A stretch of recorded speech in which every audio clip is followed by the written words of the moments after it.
என்ன Vijay uncle, Vijay uncle, Vijay uncle எங்கே இருக்கீங்க? நீங்கள் எங்கே அங்கிள் இருக்கீங்க? ஒவ்வொரு மேடையிலையும் ஸ்டாலின் அங்கிள் ஸ்டாலின் அங்கிள்னு கத்துனீங்களே, இப்போ நீங்கள் எங்கே போய் ஒளிஞ்சிக்கிட்டு இருக்கீங்க? கரூரில் 41 உயிர் போயிடுச்சு, மதுரையில் 3 உயிர் போச்சு, விக்கிரவாண்டியில் 6 உயிர் போச்சு, மொத்தம் 50 உயிர் போயிடுச்சு.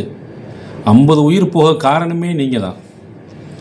12 மணிக்கு கரூருக்கு வரைய சொன்ன நீங்கள் 12 மணிக்கு வந்தீங்களா? வரவே இல்லை. மாலை 7 மணிக்கு வந்திருக்கீங்க. அங்கே கூட்டம். 12 மணிக்கு நீங்கள் வந்திருந்தீங்கன்னா இந்த நிகழ்ச்சியே ஏற்பட்டிருக்காது. அழகாக நீங்கள் பேசிட்டு போயிருக்கலாம். நீங்கள் கூட்டம் சேரட்டும் கரூரில் வந்து செந்தில் பாலாஜி மினிஸ்டருக்கு எதிராக நம்ம பெரிய கூட்டத்தை காமிக்கணும் அப்படிங்கிற ஒரு வெறியில் நீங்கள் வேண்டுமென்றே தாமதப்படுத்தி கூட்டத்தை கூட்டி அப்பாவி ஜனங்களுடைய உயிர்கள், பச்சை குழந்தை 10 பேருடைய உயிர் போயிடுச்சு. இதற்கெல்லாம் காரணம் நீங்கள். எங்கே போய் ஒளிஞ்சிக்கிட்டு இருக்கீங்க?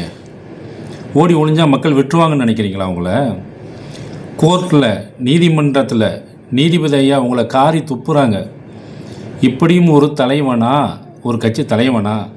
ஒரு கட்சிக்கு தலைவனுக்குள்ள மாண்பே இல்லைன்னு உங்களை சொல்கிறாங்க.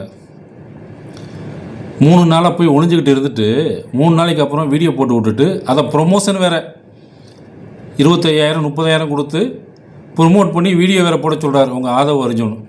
இவ்வளோ அட்டாசம் பண்ணிக்கிட்டு இருக்கீங்களே, நீங்களாம் மக்களுக்கு நல்லது செய்ய போகிறீங்க?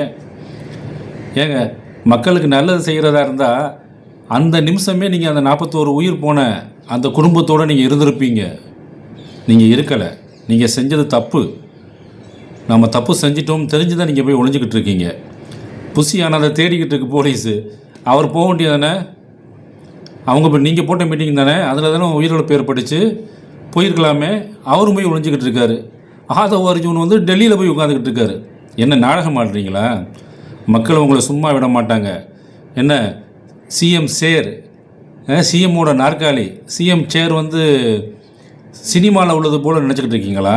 இல்லை சினிமாவில் ஏதாவது ஒரு கூட்டத்தில் ஒரு கலவரத்தை ஏற்படுத்தி நம்ம ஆட்சியை பிடிச்சிடலாம் அப்படின்னு நீங்களே ஏற்படுத்தின கலவரமா? பலவிதமான கேள்விகள் இருக்குது மிஸ்டர் விஜய்.